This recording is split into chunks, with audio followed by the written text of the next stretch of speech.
Es ist kalt geworden am Kupfersee und das bedeutet natürlich Veränderung der Vorlieben, Veränderung der Eigenschaften der Fische.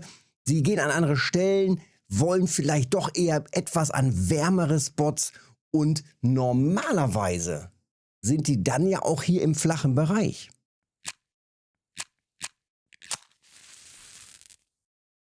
Ja, und dieser flache Bereich ist ja eigentlich schon bekannt. Der lief ja zuletzt ganz gut. Wir waren ja ausgiebig hier an der Stelle, haben das im Livestream getestet. Es gab schon letzte Woche schon ein paar Infos zu dem Spot mit Johannisbeere. Dann lief das jetzt eine ganze Zeit lang sehr, sehr gut mit Heilbutt und Gewürz und so weiter. Das war ja schon das letzte Video dazu. Und ich habe wieder ein bisschen rumprobiert. Also vorhin ein bisschen rumprobiert. Und tja, da ist es kalt und ich bin einmal so halb rum um das Gewässer und bisher hauptsächlich Karauschen, Giebel, mal einen Schuppenkarpfen. Aber jetzt hier an der Stelle habe ich gerade reingeschmissen und da scheint es wieder zu laufen. Und zwar wie letzte Woche wieder mit schwarzer Johannisbeere. Wie das jetzt so läuft und ob das jetzt so richtig gut läuft, das testen wir einfach nochmal. Ich brauche auf jeden Fall erstmal eine Futtermische, denn das Ganze ohne Futtermische, naja, läuft relativ schlecht. Also das hier, ich hatte gerade noch ein bisschen Pause gemacht, aber das hier, die 3 Fische, das war wie gesagt vor einer halben Stunde. Ist von der Frequenz her okay für ohne Futtermische. Ne, das hier vorne, das können wir mal weglassen.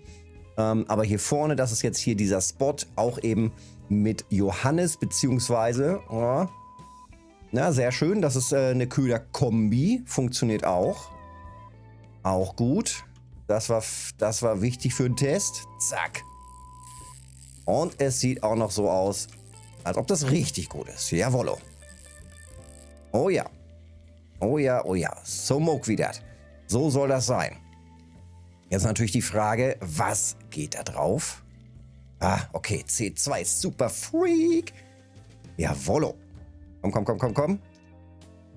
So, 7, 8 Kilo. 11 sogar. Ja, da ist er. Sehr schön. Also, sie scheinen tatsächlich immer noch hier zu sein. Allerdings mit Fishing-Aromen und so hatte ich es probiert. Da war das nicht so nice. So. Und jetzt probieren wir es einfach nochmal weiter mit Johannis. Und da gucke ich mal eben rein, denn der Urflitzer hatte mir gestern, wir waren ja gestern noch im Turnier hier, nochmal sein PVA geschickt. Und ich glaube, das teste ich heute mal. Er stand allerdings hier drüben.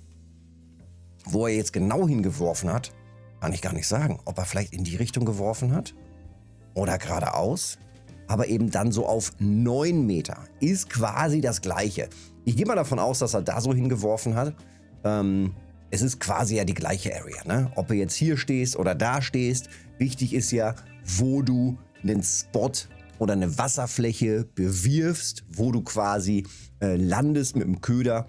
Und das ist halt interessant und wichtig. Also, wir gucken mal eben rein in die Futtermische. Und da ist das Teil. Das Ganze eben hier mit Roggenkleie, Mais. Wir verwenden ja Mais. Und dann Johannis natürlich, Johannis und nochmal Mais-Feed-Pellets. Das ist schon mal gut, das bauen wir uns gleich so zusammen. Na guck, und da haben wir hier auch schon direkt den nächsten Kandidaten. Allerdings einfach nur auf Maiskorn und ohne, dass wir hier großartig bisher eine Futtermische haben. Das ist auf jeden Fall schon mal ein ganz gutes Zeichen, wenn schon mal was reingeht, auch ohne Futtermische. Wir bauen mal eben zusammen. Also, was haben wir hier? Futter. Ich nehme kleines PVA, glaube ich, oder ganz normales PVA. Dann gehen wir hier auf Roggenkleie. Dann machen wir hier zweimal Mais rein. Und zwar einmal Mais als Basis. Dann kommen nochmal die Mais-Feed-Pellets. Man könnte natürlich auch einfach eine Maisbasis nehmen. Aber wir bleiben mal jetzt bei Roggen. Wobei, eigentlich macht Roggen dann keinen Sinn, ne? Mais-Feed-Pellets, ich nehme mal die größeren auch. Ne, Urflitzer, ich sage dir, Alter, ich baue das um auf Maisbasis. Wenn wir hier schon mit Mais drin rumhantieren, dann machen wir das so auf Mais, auf entspannten Mais. Und dann gehen wir hier auf den Johannis. Und dann machen wir hier die beiden Johannis Feed Pellets noch rein. Und dann machen wir hier auch noch den Johannis Dip mit rein. Und dann sind wir hier komplett auf Jojo-Mais. Jojo-Mais. Mais. Yo. So, anfertigen. Und damit geht das jetzt gleich los. Ich bin komplett, wie gesagt, mit Maiskörnern unterwegs. Und daher die Kombination jetzt eben auch komplett auf dem Mais. So, Jojo-Mais. Jojo, wo ist er? Da ist er, Jojo-Mais. Sehr gut, da waren noch ein paar andere Jojos. Zack, zack, beides ist fertig. Beides ist, ja, zusammengetüttelt und dann schnell raus damit und dann weiter probieren, wie das denn hier läuft. Es ist natürlich immer so ein bisschen tricky, ne? Also laufen solche Spots dann auch noch die ganze Zeit weiter. Und Mais, da ist es. Und da piept es los, jawohl. Zack, also raus damit. 5 Meter wieder nur hier. 5 Meter, 6 Meter, so in dem Bereich. Ne, schön flach daran. Nächster, jawohl. C2. Also, scheint immer noch zu laufen. Hier auch nochmal den Jojo. Und auf Mais. So. Und jetzt so langsam natürlich erstmal mit dem Anfüttern anfangen. Und hier machen wir das aber auch. Und hier seht ihr schon, also das war jetzt beides mal einfach nur Basis-Setup und einfach nur Johannes Gelb. Hier jetzt gerade und gerade der schön dicke Brocken, der war auf Gelb und Lila, also Doppelmaiskorn. Die Kombination. Sonst wie gesagt einfach nur mit der einfachen Maiskombi. Aber ich hätte ja schon gern auch ein paar dickere Brocken. Auch eine Möglichkeit wäre natürlich dann dieses hier mit dem Maiskorn. Dann würde ich allerdings wirklich einen kleinen Boilie nehmen, nicht ganz so groß, denn allein diese Doppelkette, die wirkt schon recht groß. Also das lockt schon immer wieder ziemlich große Fische an. Und ja, deswegen nicht ganz so riesig dann von den Boilies reingehen. So, nochmal hier auf dem Mais. Und dann raus damit, ne? Nochmal ordentlich hier anfüttern. Und dann braucht es tatsächlich ja in der Regel immer so ein bisschen Zeit, bis das ordentlich gewirkt hat.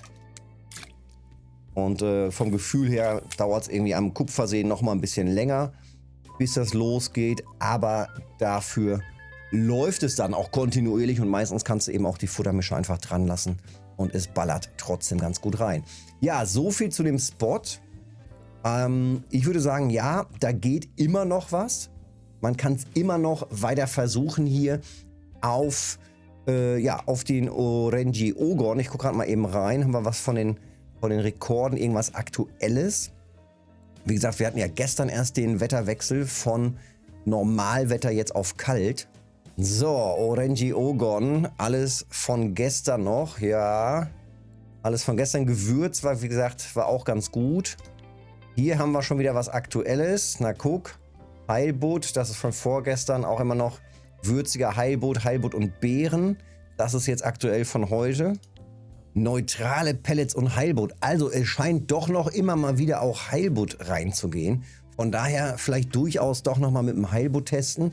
Mache ich vielleicht nachher nochmal würziger Heilbutt. Ja, bis 36 Kilo. Hier vorne war jetzt ja gerade noch der Kyozuri. Der hatte auch hier schon mal mit Heilbutt eine Kombination Neutral und Heilbutt. Also da scheint es trotz allem immer noch mit Heilbutt zu funktionieren. Ob das jetzt exakt der Spot ist oder ob es ein anderer Spot ist, das muss man eben nochmal testen. Ich ziehe jetzt hier erstmal nochmal weiter durch mit Johannes und hoffe, dass es jetzt hier gleich auf dem Johannes nochmal richtig gut abgeht. Da waren ja letzte Woche auch schon ein paar Beiträge im Discord zum Johannes, zu der Johannes-Kombi. Oha, die wollen wir hier nicht haben. Die brauchen wir nicht hier, die ollen Karauschen. Davon waren schon genug jetzt die ganze Zeit da. Ich habe halt angefangen, da hinten in der Ecke, in dem flachen Bereich, weitergegangen zu dem Anleger, noch ein Stückchen weiter hier in die Kurve und so weiter, bis an dem Eimer-Spot. Und dann noch, also einmal hier komplett schön rum. 5, 6 verschiedene Spots hier angetestet. Und ja, jetzt einfach wieder hier gelandet. Und hier ging es eben auch sofort wieder los mit Johannes. Von daher durchaus eine Chance, dass es hier noch weitergeht. Aber ich würde sagen, im Moment noch nicht so nice wie beim letzten Mal. Ja, so ist es nun mal am Kupfersee. Immer wieder wechselndes Wetter, immer andere Temperaturen. Das ist auch das, was es ja irgendwie spannend macht. Von daher wieder testen, testen, testen. Daumen da lassen, wenn es dir geholfen hat. Weiter testen, hilft mir. Gerne auch einen Kommentar dazu schreiben, was bei dir am besten gelaufen hat, was am besten geliefert hat. Und dann sehen wir uns beim nächsten Video. Bis dahin.